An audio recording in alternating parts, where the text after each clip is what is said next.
Oi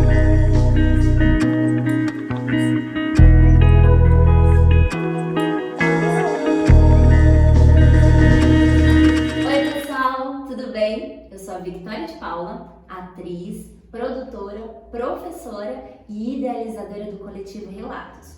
Hoje a gente vai ocupar aqui as redes sociais da Casa de Cultura São Mateus para falar sobre assunto importantíssimo: prevenção de quedas, principalmente para o público idoso. Lembrando que esse projeto só é possível por causa da Secretaria de Cultura de São Paulo e pela Prefeitura da cidade de São Paulo. Então fique aí que já vai começar!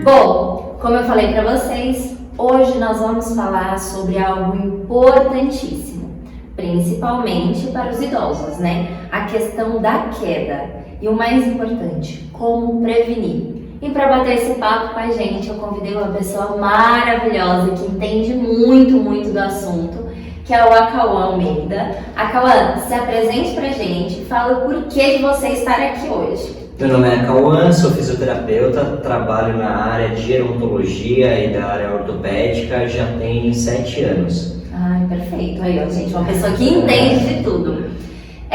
Nós preparamos aqui um videozinho que é explicando o que é a queda segundo a OMS, Organização Mundial da Saúde. Samira, com você! Olá, meu nome é Samira Uchoa e como a Vitória comentou, hoje nós vamos falar sobre prevenção de quedas. E segundo a OMS, que é a Organização Mundial da Saúde, queda é um deslocamento não intencional do corpo a um nível inferior à posição inicial, com incapacidade de correção em tempo hábil e pode ser determinado por condições multifatoriais. A Samira falou um pouquinho pra gente o que é, e a Acauã eu não entendi nada.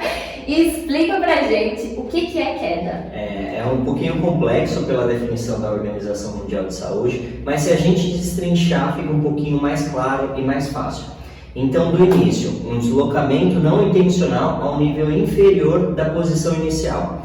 Ou seja, isso já mostra que a gente pode cair mesmo estando sentado. A gente aqui sentado vai abaixar para pegar um objeto no chão, pode acontecer uma queda. Deitado na cama, vai levantar com rapidez para ir no banheiro, pode ter uma queda. Então isso já deixa muito claro que você não precisa estar necessariamente em pé para cair. Da segunda frase que ele fala, com incapacidade de correção de um tempo hábil.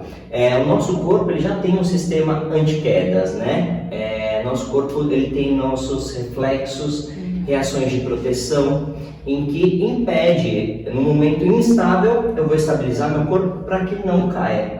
Então verificar se esse sistema está íntegro, se ele está funcionando, por que eu não estava com atenção naquele momento, e investigar esses fatores. O terceiro que ocorre por determinados multifatoriais. O que é isso? Que pode acontecer por diversas causas. Então agora ficou mais fácil, né, gente? Agora deu para entender o que é queda.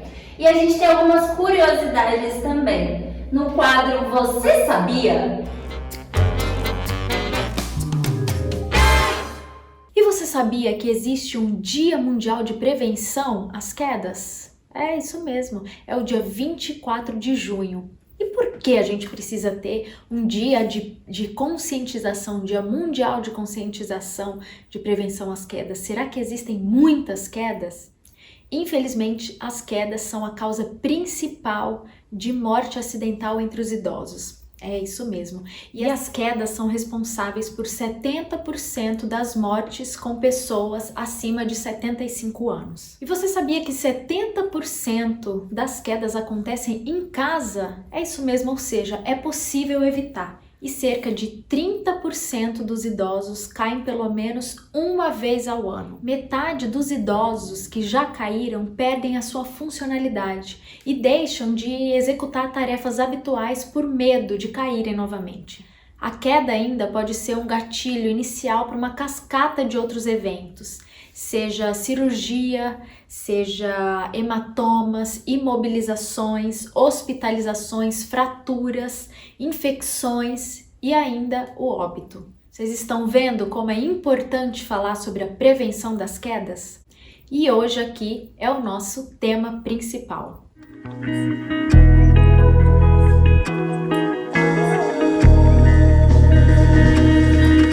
Bom, muito bom essa questão que você sabia, né? Várias curiosidades. Diz aí pra gente, você sabia tudo que tava aí? Foi novidade pra vocês? Vamos deixar isso aqui mais interativo. E Cauã, agora que a gente já entendeu o que é queda, a gente descobriu algumas curiosidades em relação a isso, agora vem as perguntinhas. Quais são os fatores, as causas da queda? Bom, das causas da queda, a gente divide em fatores intrínsecos e fatores extrínsecos. Mas, gente, o que é isso? Vamos começar do começo, né, gente? O que são fatores intrínsecos? Fatores intrínsecos são aqueles fatores que têm relação com o indivíduo que cai. Então pode ser uma tontura, às vezes por conta de medicação, às vezes ele escorregou. Então eu tenho uma colinha aqui, gente. Então vamos entender, né? Tem 7 que a gente numa conversa você falou pra gente, né? Primeiro, neurológicos. Como assim? Tá. Bom, dos fatores neurológicos tem as patologias como o Parkinson, por exemplo. O Parkinson ele causa bradicinesia, que é a dificuldade de se movimentar. Então a pessoa ela se movimenta com rigidez, tem um tremor, mas ela caminha com rigidez. Isso é um fator que predispõe à queda. Um AVC, por exemplo, traz a sequela e um hemicorpo vai ficar paralisado. Então, por conta dessa dificuldade no caminhar, ele pode ter uma queda. Neuropatia diabética também, a falta de sensibilidade nos pés, né? A pessoa não sabe onde está pisando, ela tem essa sensibilidade diminuída. É um fator também para quedas. Tá. Segundo, cardiológicas. Da parte cardiológica, chamaria de cardiovascular, pode ser uma arritmia, um mal súbito, que pode levar o paciente a uma queda também. Ótimo. Ortopédicas. Da parte ortopédica, a gente pode citar uma artrose avançada de quadril ou joelho, que traz alguma deformidade na articulação ou dor quando ele vai andar, e isso predispõe à queda. Às vezes até mesmo a osteoporose. As pessoas acham que o paciente caiu, mas não, um fato quebrou um osso e aí com isso ele caiu. Foi uma consequência da fratura por conta da osteoporose. A queda tem muito mais a ver com o todo, né? Não só com a queda em si, mas a gente vai falar mais sobre isso daqui a pouco. Vamos lá. Quarto, comprometimento visual. Comprometimento visual, a pessoa pode ter uma dificuldade para enxergar, como no caso da catarata, né? Precisa fazer cirurgia e ela enxerga embaçado, ela enxerga como se tivesse um vidro opaco na sua frente e isso traz uma predisposição para queda. Déficit de equilíbrio. Isso pode ser um déficit de equilíbrio, pode causar a tontura. E isso pode ser por conta da labirintite, por exemplo. Sim, gente, tudo eu uma vez eu senti. E é horrível. Você perde noção do espaço de onde você está. É complicado. Sim, o uso de muitos medicamentos também pode trazer esse fator da tontura, da sonolência, da diminuição do nível da consciência, da agilidade, da coordenação motora. A gente já ia falar agora, o próximo medicamentos. Às vezes ansiolíticos, antidepressivos ou o uso de muitos medicamentos, que a gente chama de polifarmácia. Porque a gente tem que ver, né, questão da bula, gente. Quem lê bula? Isso é muito importante, né? Porque a bula lá tem aquela efeitos colaterais. E pode ser que o remédio apresente e aí você vai e toma para outro remédio de tontura. Enfim, eu mesma já senti esse efeito de tomar um remédio e me dar uma tontura ou me dar náuseas, enfim. É importante prestar atenção nisso, né? E isso acontece com muita frequência. Precisa de uma avaliação de um clínico geral, de um geriatra, para saber das suas medicações corretas. Sim, tá vendo, gente? A dica. E agora o último, sedentarismo. Sedentarismo, a falta de movimento, né? Você vai perdendo força muscular conforme o envelhecimento, você vai perdendo a mobilidade nas articulações e isso também predispõe a quedas. Então, todos esses fatores que nós falamos aqui agora são os fatores intrínsecos, Fatores né? intrínsecos. Que tem a ver com a gente, com o Isso. nosso corpo. Gente, vou sair daqui, ó, dando palestra. Tudo que tem relação com o indivíduo que caiu, isso Sim. mesmo. E aí a gente tem o segundo fator, que é o fator extrínseco. Isso, os fatores extrínsecos, eles definem o que aconteceu ali no ambiente, que pode ser um tapete, um piso escorregadio, um piso molhado, um lugar com uma iluminação escura. Cauã, mas eu adoro meus tapetinhos no chão. O que eu faço? Eu tenho que tirar os tapetes? Infelizmente, para prevenção de quedas é a melhor orientação, não ter tapetes. O único tapete que a gente aconselha é aquele tapete na área do banheiro mesmo, na área do banho, em que aqueles que têm ventosa, que se aderem firmemente no chão e eles são antiderrapantes. É importante, gente, essa questão, porque esses tapetinhos de banheiro vendem de um monte de lojinhas aí, né? Tem lojas de acessórios para casa, Mas- loja de 99. Mas é importante ser o tapete específico, porque aí às vezes você vai comprar um preço mais acessível, achando que tá fazendo um bom negócio, mas aí compra um tapete que pode te prejudicar. Então é muito importante prestar atenção nisso. E existem adaptações, né, para serem feitas na casa. Sim, fora essa dos tapetes, eu colocaria como acrescentar barra nas paredes dos corredores, do banheiro, manter até mesmo uma iluminação noturna de sensor. Hoje em dia eles vendem de tomada, você coloca na tomada, né, do corredor e conforme o sensor de movimento, à noite você levanta para ir no banheiro, ele acende. É um investimento a se fazer, né? Mas um investimento considerado barato em relação à saúde, né? É a prevenção. É isso, gente. O nosso foco aqui hoje é realmente essa questão da prevenção, né? Isso. Então, antes prevenir, aquele velho ditado, antes prevenir do que remediar. Então, são gastos que a gente, né? Não, tem coisas que não são tão baratas, não são tão acessíveis, mas é que é necessário. Antes você fazer essas adaptaçõezinhas na casa, deixar de lado o seu tapetinho, tira o tapete e coloca uma cortina, né? Tem a questão do calçado também, buscar um calçado adequado, que é aquele que adere bem no chão, envolve bem o seu pé, que você sente o calçado e que ele seja fechado atrás. Porque o que acontece? Muitos usam aquele chinelo de dedo ou a rasteirinha, às vezes aquilo num piso molhado, escorrega, a rasteirinha vai para frente e o pé vai para trás, escapa com facilidade. É mais difícil de você recuperar aquela sua estabilidade. Então, se você tiver com um calçado adequado, você já consegue recuperar rapidamente. E a questão da meia, Cal? A gente sabe que nesse friozinho, né, a gente gosta de ficar andando de meia em casa. É adequado? Existem aquelas meias antiderrapantes. Funciona mesmo? Então, aquelas meias antiderrapantes, eles não aconselham para usar em casa, é só para atividade, né, de pilates, yoga, alongamento, né? Porque ela tem uma área antiderrapante, mas não é por toda a superfície, são em pequenas áreas, então não é confiável. Tem aquelas bolinhas, né? Eu tenho várias, às vezes eu tô sentada e eu esqueço e eu tiro, eu vou arrancando a bolinha.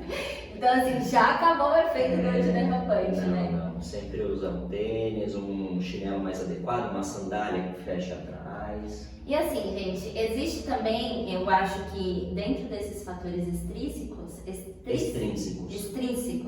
existe a questão também da vergonha, né, dessas adaptações. E eu lembro que tem uma frase que uma amiga nossa fala muito, que eu acho sensacional, e eu repito isso todas as vezes, a gente precisa entender que conforme a gente vai perdendo algumas coordenações motoras, algumas mobilidades da vida, a gente não tem que deixar de fazer nada. A gente tem que adaptar para o período em que nós estamos, para a situação em que nós estamos da vida. Adaptar sempre. Então, entender que isso é uma questão de adaptação, não é uma mudança de vida, né? Sim, até mesmo para o meio auxiliar. Algumas pessoas até precisam usar andador, bengala, muleta, né? Isso é avaliado com um profissional, fisioterapeuta ou terapeuta ocupacional. e as pessoas sentem vergonha e não querem usar na rua, né? O que favorece a riscos de quedas. Então é isso, é entender o seu corpo, é a sua segurança, a sua saúde, o que você vai fazer, correr atrás para melhorar. Então acho que isso é muito importante a gente frisar e que qualquer pessoa, gente, o que a gente está falando aqui hoje, lógico que o nosso trabalho, né, é com foco em idosos, né? Sim. Mas a questão de queda pode acontecer com qualquer um. Eu já perdi as contas de quantas vezes eu caí e coisas bobas, sabe? De chinelinho de dedo mesmo, essa questão da, né? Várias vezes de tropeçar ou eu pisar no meu próprio pé e cair.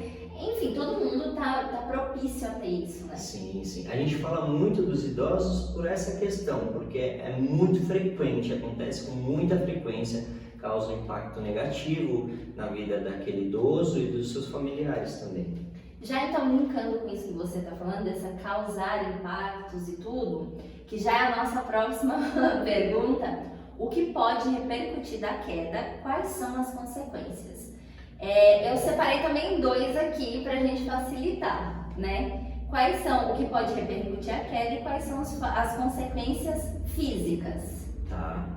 Das consequências, elas são inúmeras, pode não acontecer nada, né? Uma pessoa cair e não acontecer nada, felizmente, mas pode ter um hematoma, uma contratura, das fraturas que acontecem com mais frequência, do fêmur, do rádio, dos ossos da face, traumatismo craniano, e ela pode ser apenas um evento para uma cascata de eventos, né?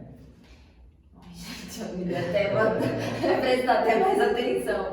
E aí nos fatores emocionais? Dos fatores emocionais, a pessoa pode ficar com medo, pode ficar depressiva, pode ter ansiedade, ela pode ter fobia. Existe uma fobia para quedas que se chama pitofobia, ela é bem específica para queda. E a pessoa pode entrar num ciclo vicioso da queda, né? A pessoa cai e aí ela fica mais cabisbaixa, mais retraída, ela quer se movimentar menos, ela evita de se movimentar e com isso ela perde força muscular, perde mobilidade, perde alongamento dos tecidos moles, que são os músculos, tecidos, ligamentos, e aí isso tudo favorece a pessoa ter uma nova queda e entra nesse ciclo vicioso da queda. E é muito importante, né, falar, porque caí, aí eu fiquei com vergonha de cair, né? E aí eu não conto pro meu filho, não conto pra, não sei, pra minha irmã, não conto pro meu sobrinho, meu papagaio, meu periquito. E aí vem essa questão da depressão, né, ansiedade. É muito importante tratar isso não como algo normal, né, mas que todo mundo pode cair. Então a gente precisa ter esse papo, né? Olha, caí, tô sentindo uma dorzinha aqui, preciso ver isso. E encarar isso, né? Às vezes na avaliação a gente está com o paciente, às vezes a filha, e a gente pergunta pro paciente, caiu alguma vez? Não. Às vezes ele omite, fala que não, e a filha que conta. Ou às vezes o contrário. Às vezes a gente está no atendimento, atendendo o paciente fala, caí semana passada, mas não fala nada para minha filha não, viu? Tá tudo bem, tá tudo certo. E aí deixa de investigar aquele caso, não sabe o que aconteceu, sendo que já poderia ser tratado no início, na prevenção, né? Então é muito importante, gente, quem tá aí, caiu, é preciso falar, dialogar, né? Eu acho que as pessoas estão perdendo isso, essa essência de sentar, conversar. Por isso que isso aqui, esse momento que a gente está aqui é muito importante. Investigar, levar para um profissional, fazer uma avaliação, né? É importantíssimo. É isso, diálogo, sempre. Diálogo resolve qualquer coisa em tudo, né? E no pior dos casos, isso também pode levar a óbito, né? Pode levar a óbito também. Como eu falei da cascata, né? Um paciente pode ter uma fratura, ficar internado e nessa ele pode ter uma trombose, pode ter uma infecção urinária, ou durante a cirurgia ele não responder bem, não resistir e entrar em óbito. E é isso, então às vezes, ou na própria queda pode já cair, né? Então é muito importante prestar atenção nisso. É necessário falar sobre. E pouco se fala. Quando a gente começou a pesquisar mais, eu e a Cauã, a gente tem um trabalho juntos, né? da prevenção de prevenção de queda. quedas, aliás. E aí, conforme eu fui estudando, eu fui entendendo mais que não é a minha área de trabalho, né? Por mais que eu já, sem saber, desenvolva essa questão de prevenção pelos trabalhos artísticos, mas aí eu fui percebendo que pouco se fala sobre isso.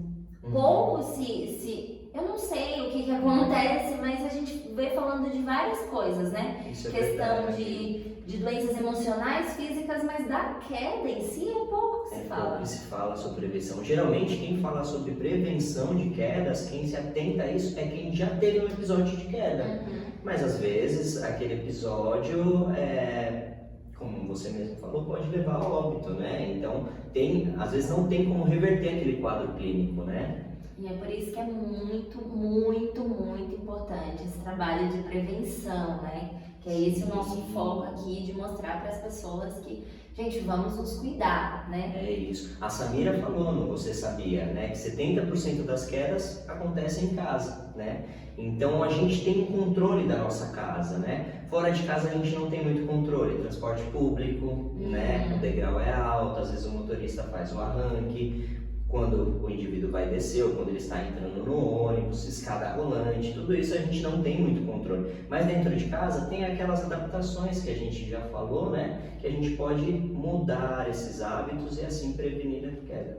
Mas você acha que estar em casa, né, esse 70% em casa, se a rua me dá mais possibilidades, por que as quedas são mais em casa do que fora? Bom, por conta, quando a gente está em casa, a gente diminui o nível de atenção, né? E em casa a gente tem esses fatores extrínsecos que a gente não se atenta, esses tapetinhos, a iluminação, a gente acha que a gente conhece, dá pra ir no escuro. Quantas vezes você já não levantou pra ir no banheiro, nem acendeu a luz, né? Isso tudo interfere.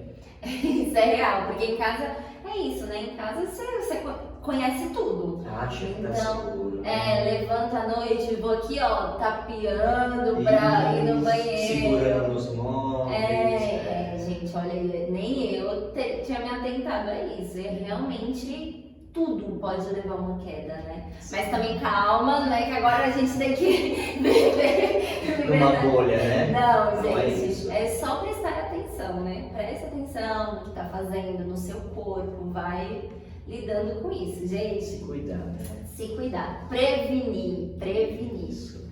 E aí, é mais ou menos isso que já era a minha outra pergunta, né? Tenho vergonha, o que fazer? Então, a gente já meio que respondeu essa pergunta, né? Muita gente tem vergonha, isso é muito comum, mas a gente não pode normalizar a queda, não pode achar que a queda é algo normal. Caiu, levanta, tá tudo certo, vamos para casa. E aí começa aquela super proteção familiar, né, que é totalmente negativa para o idoso. Então, não devemos normalizar a queda. Ela é comum, mas ela não é normal. E a gente entrou num assunto polêmico aqui, Cauã.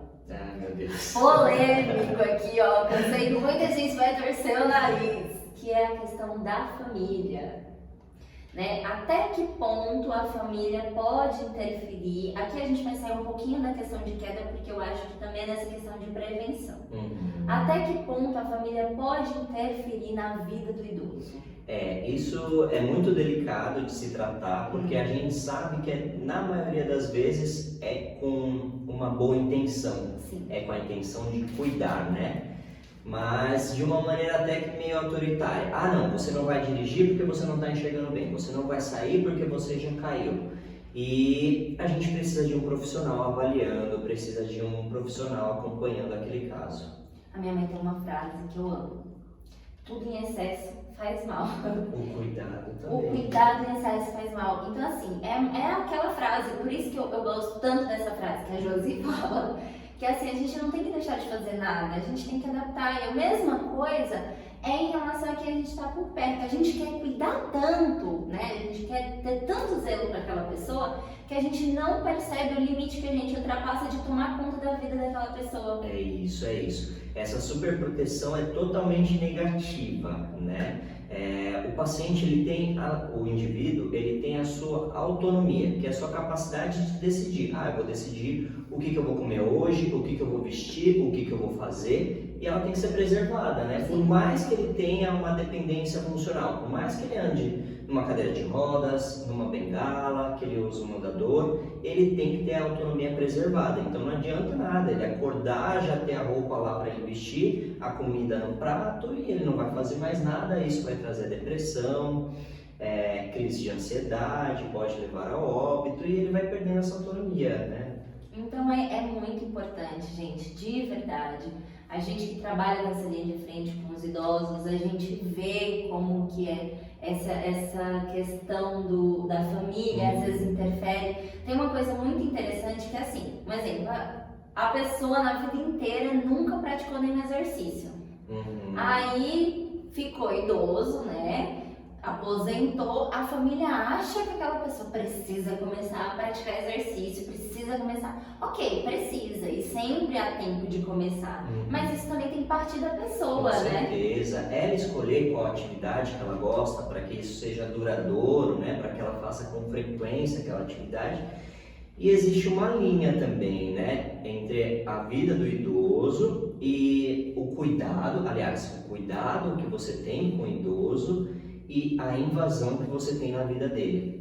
Tem que tomar esse cuidado. É uma linha muito tênue, né? Porque às vezes a gente acha que a gente sabe o que é bom pro outro, mas no nosso olhar. Então, só quem sabe o que é bom pra gente, eu não ia querer que uma pessoa ficasse o tempo inteiro, veste isso, veste aquilo, é aquele negócio. Vamos nos colocar um pouco no lugar do outro. É preciso ouvir, né? É preciso ouvir. Diálogo é isso, né? Ouvir e falar. Voltamos. E aí, falando sobre isso, né? E toda essa questão dessa prevenção também, de tudo, por que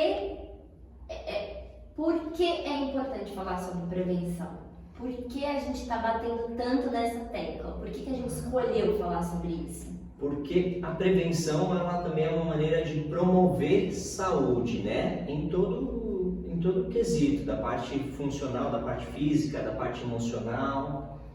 E a Cauã, você acha que essa questão da prevenção, ela se torna mais importante, principalmente quando a gente vê um episódio como esse da pandemia?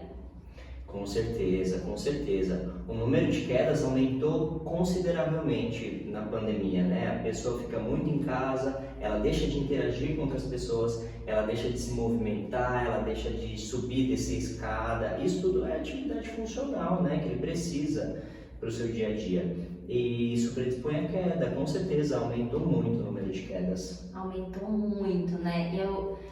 Aumentou muito tudo, né, nessa questão, porque no começo da pandemia, pouco se sabia ainda sobre toda essa questão do vírus, enfim, e colocaram um peso muito grande, um foco muito grande nos idosos, né? É aquele susto, né, fazer parte do grupo de risco, olha que assustador, né, se ouvir isso, você faz parte do grupo de risco, isso traz um certo medo, né, uma certa depressão, né? Preciso ficar aqui quietinho, isolado, né? Não vou mexer, não vou sair daqui. E com isso, idosos que tinham uma vida super ativa, que praticavam exercícios, que parou tudo. Parou, mexe, e isso mexe, afeta a parte emocional, afeta a parte física. E vai um pouco o que você falou também um pouco, né? Que conforme você vai parando, você vai perdendo algumas... muscular, força, equilíbrio, né?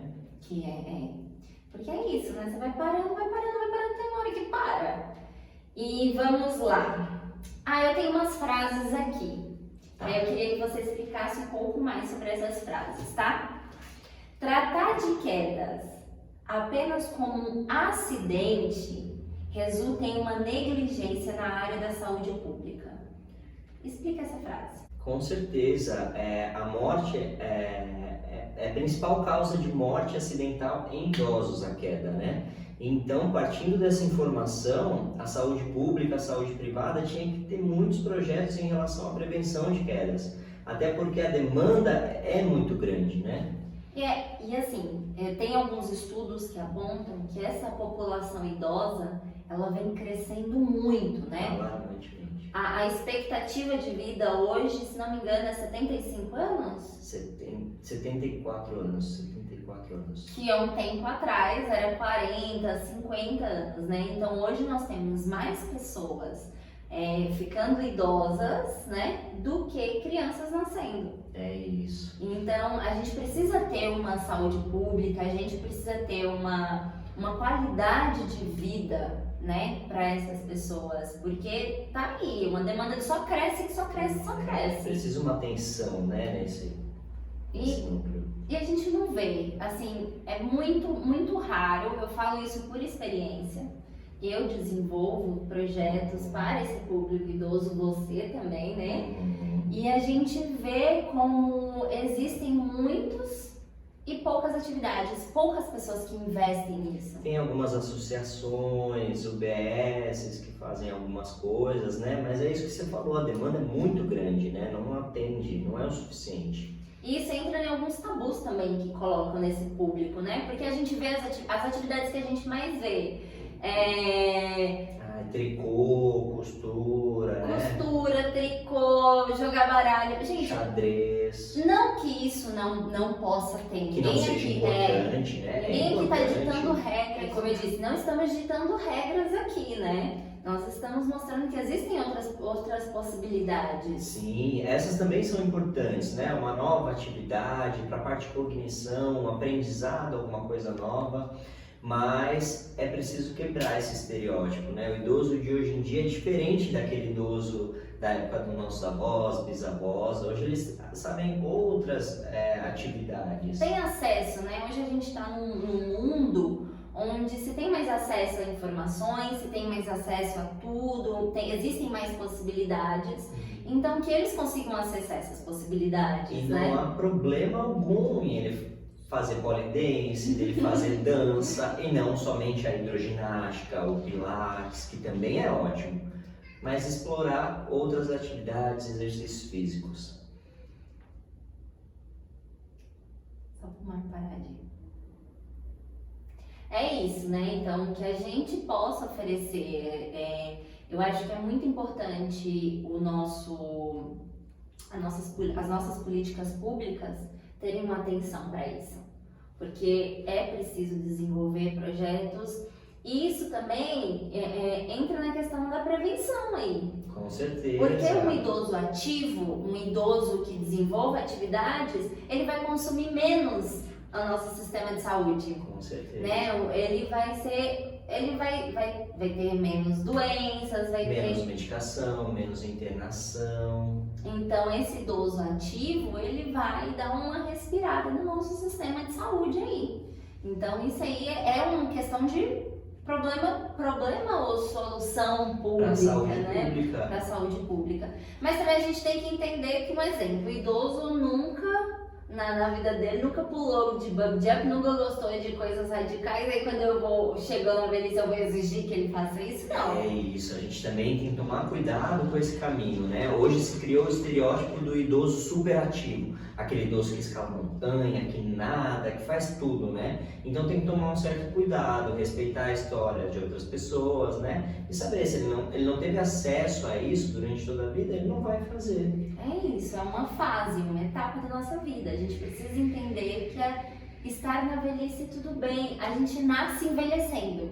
Então, é entender que é uma etapa, é uma continuidade, né? A gente vai envelhecer exatamente do jeito que a gente era. Assim, lógico que a gente vai adquirindo conhecimento, coisas novas, mas os nossos gostos, assim, eles vão continuar.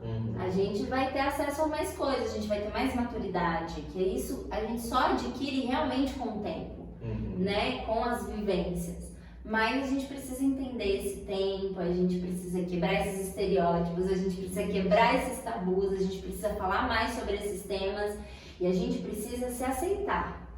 Porque a gente vê essa questão dos idosos falar, eu não me sinto idosa, eu não sou idosa. Eu não sou velho. Eu não sou velho, eu tenho uma alma, ok, uma coisa não tem nada a ver com a outra. Eles falam, né, porque velho não é trapo, né, e não é mesmo, né. Criou-se um estereótipo até em cima disso, no velho, na palavra velho, e não tem problema nenhum em envelhecer. É isso, faz parte, que bom que a gente conseguiu chegar, né, conseguiu chegar a essa velhice. E aceitar é muito difícil. Então, é muitas barreiras que tem que quebrar tanto na sociedade quanto consigo mesmo. Enfim.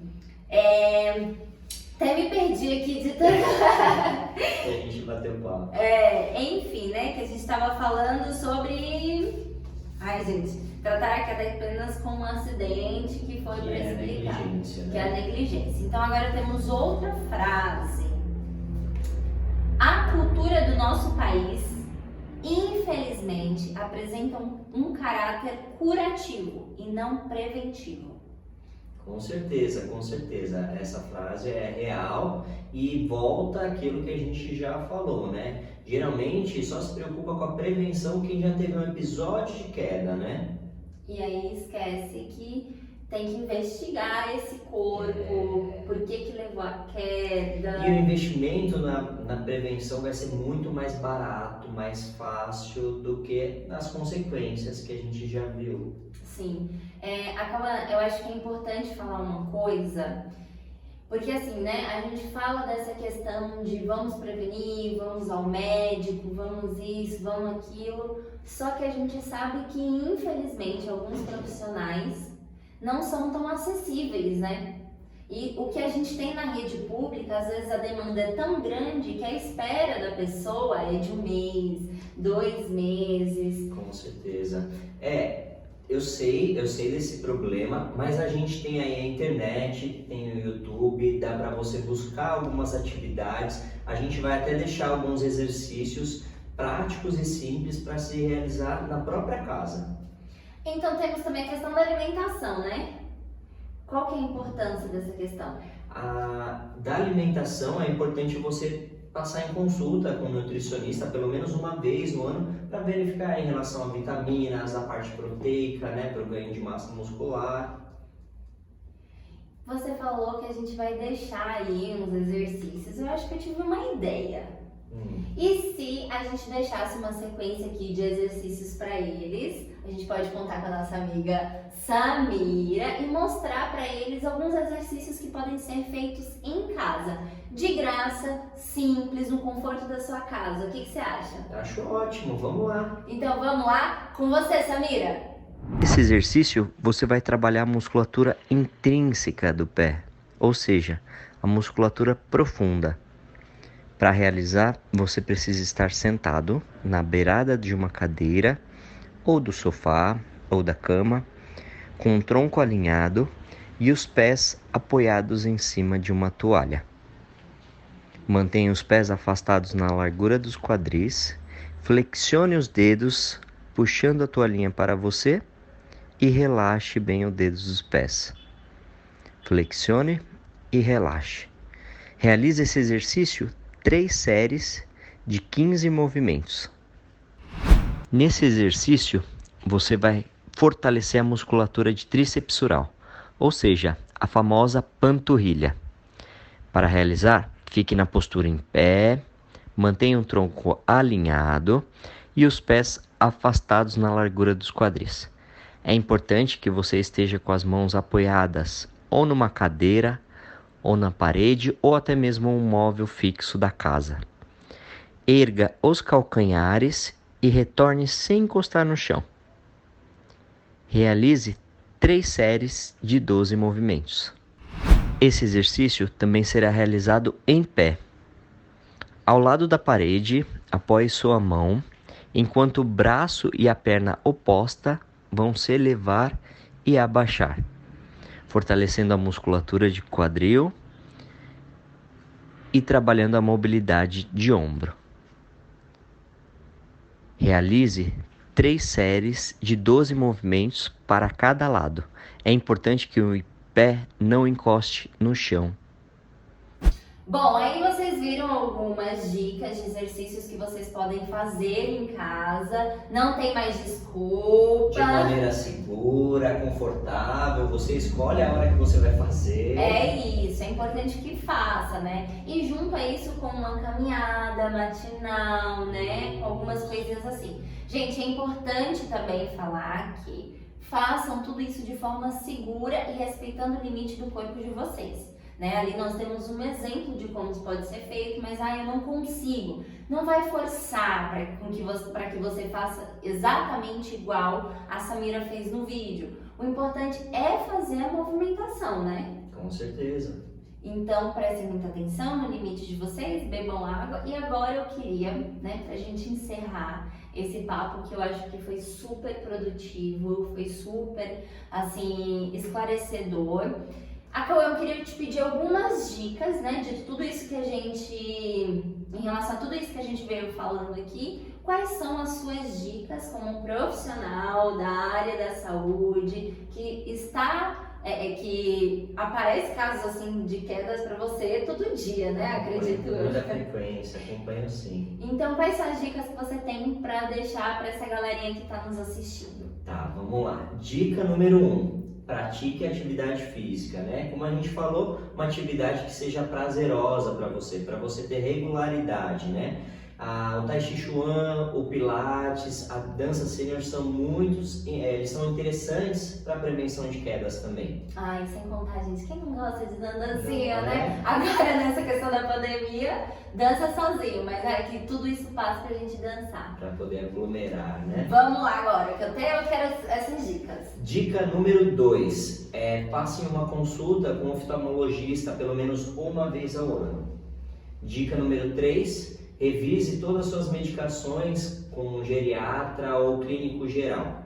Isso eu acho que é muito importante, porque às vezes você passa com vários médicos diferentes e cada um passa um remédio. Quando você vai ver, se vai comparar, você está tomando o mesmo remédio, um com um nome genérico e com outro nome, né? E isso pode causar interação medicamentosa, interação entre os medicamentos e causar um outro efeito colateral. Então a galera aí que qualquer coisa está tomando remédio, vamos prestar atenção nisso. Vamos lá. Dica número 4. Use o dispositivo de marcha, né? A bengala, a muleta ou andador, conforme a avaliação do fisioterapeuta ou do terapeuta ocupacional. E entenda que tá tudo bem usar isso, né? Sim. É pelo seu conforto, é pelo seu bem-estar. Isso, e ver se é necessário usar dentro e fora de casa, por quanto tempo, qual é o período. Eu sei que é uma coisa relacionada com cores também, né? Eu não sei se uma vez eu assisti aí alguma coisa. A bengala para surdo e cego tem sim, tem essa relação de cores. Bom, o que mais? Dica número 5. Passe em consulta com um nutricionista também, pelo menos uma vez ao ano. É importante você estar tomando todas as vitaminas durante a sua alimentação. E principalmente focando na proteína, para não perder muita massa muscular. Isso é importantíssimo. Dica número 6, deixe sua casa mais segura, né? Todas essas adaptações que a gente passou aqui para vocês e o calçado adequado. Bom, agora eu quero agradecer a Cauã por aceitar fazer parte aqui do nosso bate-papo. Foi muito produtivo, foi muito claro em tudo. Muito obrigada, continue com seus projetos. Imagina, eu que agradeço, foi um prazer, agradeço imensamente por abrir esse espaço para a gente falar desse assunto tão importante, né? Que vocês possam compartilhar também essas informações. Sim. Quanto mais gente sabendo disso, melhor. É isso, muito obrigada a você que nos assistiu aqui até agora. Não esqueçam de deixar o que vocês acharam. Eu quero agradecer imensamente a Casa de Cultura São Mateus, que nos cedeu espaço aqui para que possamos falar sobre isso. Agradecer a Secretaria Municipal de Cultura, agradecer a Prefeitura da cidade de São Paulo, né, que fomentam esses projetos, essas atividades. Então é muito importante a gente falar sobre isso, é muito importante a gente ter abertura. Sigam lá as nossas redes sociais, @Coletivo Relatos, que a gente sempre está postando algumas coisas sobre projetos, atividades, e tem o @Envelhecer Ativamente. É isso, e sigam também as redes sociais da Casa de Cultura São Mateus, que lá vocês vão estar sempre por dentro de novas atividades, de novos bate-papos, enfim. E é isso. Nossa, muito, muito obrigada. Um beijo e até a próxima. Tchau, tchau.